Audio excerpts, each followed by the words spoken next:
Tapi macam mana pula ada pesakit yang dia ambil ubat lebih daripada 3 kali sehari, 4 kali sehari contohnya.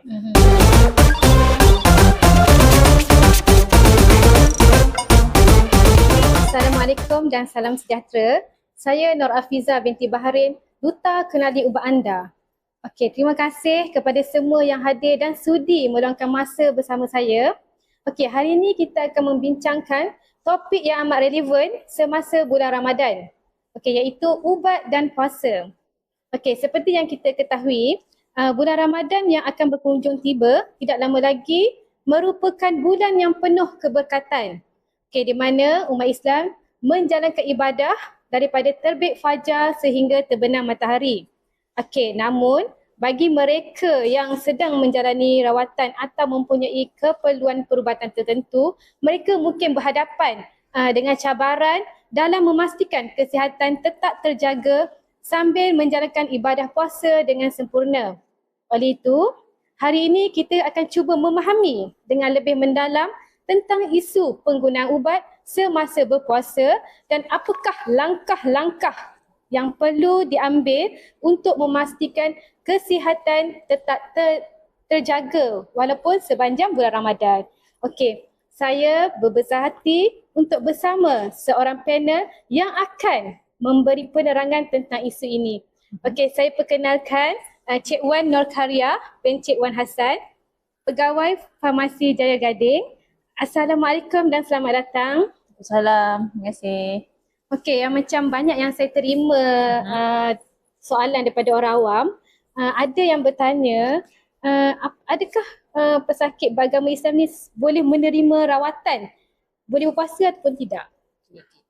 Jadi macam ni pada segi hukum yang kita tahu, diwajibkan berpuasa untuk setiap Muslim yang akil balik. Okey, namun begitu mengikut pandangan agama, daripada segi perubatan secara khususnya orang sakit adalah diharuskan untuk meninggalkan puasa sekiranya tak mampu. So wajib untuk menggantikan puasa yang ditinggalkan itu. Okey. Sekiranya masih mahu berpuasa, boleh dengan syarat ada pengawasan rapi daripada pegawai perubatan. Okey.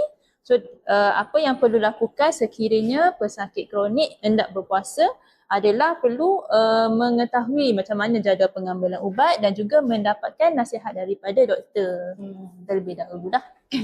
Jadi pesakit ni boleh berpuasa ya? Dan boleh. Seharusnya mendapat nasihat daripada doktor dengan ahli farmasi supaya tidak memudaratkan kesihatan. Betul tak Cik Wan? Betul, tepat sekali. Okey, kadang-kadang kan ada yang pesakit ni dia tak pasti sama ada ubat tu membatalkan ke atau tidak membatalkan puasa. Ada yang mengatakan ubat ni batal dan ada juga yang kata ubat ni tak batal puasa. Apa pendapat Cik Wan? Okey, betul lah. Persoalan ni memang sering ditanya dalam kalangan pesakit. Okay, memang secara umum saya boleh senaraikan ada ubat yang tidak membatalkan puasa, ada ubat yang membatalkan puasa. Okay, saya bagi contoh ya. Untuk ubat yang tidak membatalkan puasa, ubat titis mata, titis hidung dan titis telinga dengan syarat tidak sampai kepada batas gegendang telinga. Okay, yang kedua, ubat salingga ataupun ubat yang letak dekat bawah lidah dengan syarat tidak ditelan. Okay. Semua bentuk suntikan, okay, ubat jenis sapuan dan plaster, ubat kumur, okay, ubat sembuh hidung dengan syarat tidak disedut dan juga ubat bius setempat dan separuh. Okay. Untuk ubat yang batalkan puasa pula, kita ada ubat biji. Okay, sebab bila kita telan, batallah puasa kan. Okay, ubat minum. Okay, ubat yang dimasukkan ke dalam vagina seperti pessary, ubat yang dimasukkan ke dalam tubuh seperti suppository ataupun enema, ubat bius menyeluruh. Sebab bila ubat bius menyeluruh, kita akan total hilang kesedaran so batal puasa. Dan yang terakhir sekali, ubat inhaler ataupun ubat sedut. Okay? Tapi untuk ubat sedut ni dia special sikit sebab terdapat khilaf ulama lah tentang taraf sama ada ubat ini batalkan puasa atau tidak batalkan puasa. Okay. Jadi sebenarnya ubat sedut ni dia membatalkan puasa ke tak? Okey, dia macam ni. Okey, ada dua pendapat berkaitan dengan hukum ubat sedut atau inhaler ni batal puasa ataupun tak batal puasa. Okey, pendapat pertama, ubat inhaler atau ubat sedut membatalkan puasa kerana bahan dalam inhaler tersebut akan sampai ke dalam perut melalui mulut bila kita sedut kan. Okey, itu pendapat yang pertama. Okey, pendapat yang kedua pula tidak bertahan puasa. Kerana semburan inhaler tu isi padu yang ataupun titisan air yang sampai ke dalam perut tu jumlah dia hanya beberapa titisan sahaja. So kita ibaratkan seperti keadaan kita berkumur-kumur. So tidak membatalkan puasa. So oleh yang demikian terpulanglah kepada pesakit, sekiranya yakin dengan pendapat yang pertama boleh ikut pendapat yang pertama, yakin dengan pendapat yang kedua iaitu tidak membatalkan puasa boleh ikut pendapat yang kedua. So secara umum inhaler ni terbagi kepada dua. Kita ada inhaler pencegah, kita ada inhaler pelega. Kalau inhaler pencegah kita pakai 2 kali sehari pada waktu bersahur dan juga pada waktu berbuka. So sekiranya pesakit menggunakan inhaler pencegah ni dengan cara yang betul, okey, penggunaan inhaler pelega tu akan berkurangan ataupun tidak digunakan langsung. Maknanya tak mengganggulah untuk berpuasa di siang hari. Itulah. Okey, faham. Jadi kita sebagai pesakit ni kita kena tahu Betul.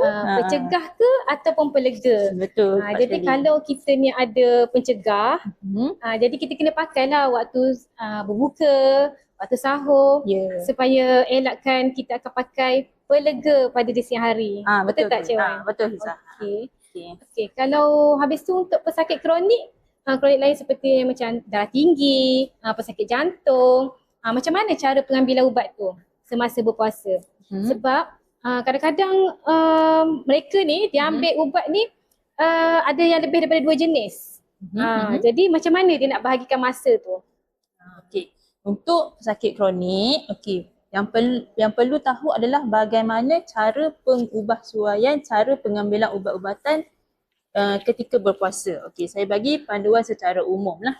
Okay, untuk pesakit yang ambil ubat sekali sehari, contoh ya, boleh pilih untuk ambil ubat tersebut pada sama ada waktu bersahur ataupun waktu berbuka. Okay, manakala untuk ubat 2 kali sehari pula boleh ambil sekali pada waktu bersahur, sekali lagi waktu berbuka. Okay. Apa lagi? Untuk ubat yang diambil 3 kali sehari, so kita boleh pilih 3 waktu lah. Waktu bersahur sekali, waktu berbuka sekali dan dos yang terakhir selepas solat tarawih. Okay. So ini untuk ubat sekali sehari, 2 kali sehari, untuk ubat 3 kali sehari. Tapi macam mana pula? Ada pesakit yang dia ambil ubat lebih daripada 3 kali sehari, 4 kali sehari contohnya. Okay. Untuk ubat yang 4 kali sehari ni perlu jumpa dengan pegawai perubatan, dapatkan nasihat dengan ahli farmasi terlebih dahululah, sebab untuk ubat yang 4 kali sehari perlu ubah suai, perlu ambil alternatif lah. Contohlah, sebagai contoh, sekiranya perlu mendapatkan rawatan antibiotik. So antibiotik ada yang 4 kali sehari, ada yang 3 kali sehari. So apabila di bulan puasa, minta diberikan ubat antibiotik yang dos 3 kali sehari atau 2 kali sehari. Okey, macam Cik Wan ceritakan tadi tentang ubat biji dengan ubat minuman, betul tak? Betul. Okey, kalau untuk insulin yang untuk pesakit diabetes tu macam mana pula? Okay. Untuk pesakit diabetes yang menggunakan insulin juga boleh berpuasa, tiada masalah, dengan syarat keadaan kesihatan dinilai dahulu oleh pegawai perubatan. Okay. Kena pastikan kawalan gula adalah baik, baru boleh dibenarkan untuk berpuasa. Sebab apa? Untuk insulin perlu juga pengubahsuaian dos lah ketika bulan berpuasa, sebab kita kena pastikan apabila disuntik insulin tidak berlaku kesam mudarat. Contoh berlaku hypo. Apa itu hypo? Tahu tak? Paras gula rendah. Betul. So hypoglycemia, gula dalam darah terlalu rendah. So kita nak mengelakkan mudarat macam itulah. Sama ada gula dalam darah terlalu rendah ataupun gula dalam darah terlalu tinggi. Kita panggil hyperglycemia. Itu antara kesan yang boleh berlaku lah apabila pesakit diabetes berpuasa. Okey, apa nasihat Cik Wan kepada orang ramai tentang ubat dan Ramadan? Yalah, saya boleh simpulkanlah di sini. Okay, apa yang saya kongsi sebentar tadi tu adalah sekadar panduan umum. Okay? So untuk pesakit-pesakit kronik di luar sana yang ingin berpuasa, pastikan terlebih dahulu dapatkan nasihat daripada pegawai perubatan, dapatkan nasihat terperinci berdasarkan ubat-ubatan yang tuan-tuan dan puan-puan ambil lah. Selain daripada itu, boleh juga untuk hubungi, kita ada nombor talian pusat panggilan farmasi. Okay, melalui talian 1800 88 67 222. 1800 88 67 22. So pusat panggilan ni beroperasi Isnin hingga Jumaat daripada pukul 8 pagi hingga 5 petang. Okey, boleh telefon. Hanya tutup ketika hujung minggu dan juga pada waktu hari cuti umum lah. Okey, itu saja pertanyaan saya pada hari ini. Saya ucapkan terima kasihlah kepada pegawai farmasi kita, Cik Wan Nohariah. Terima kasih sebab kongsikan pengetahuan dan panduan yang amat berguna kepada kita semua tentang menguruskan pengambilan ubat semasa berpuasa dengan baik.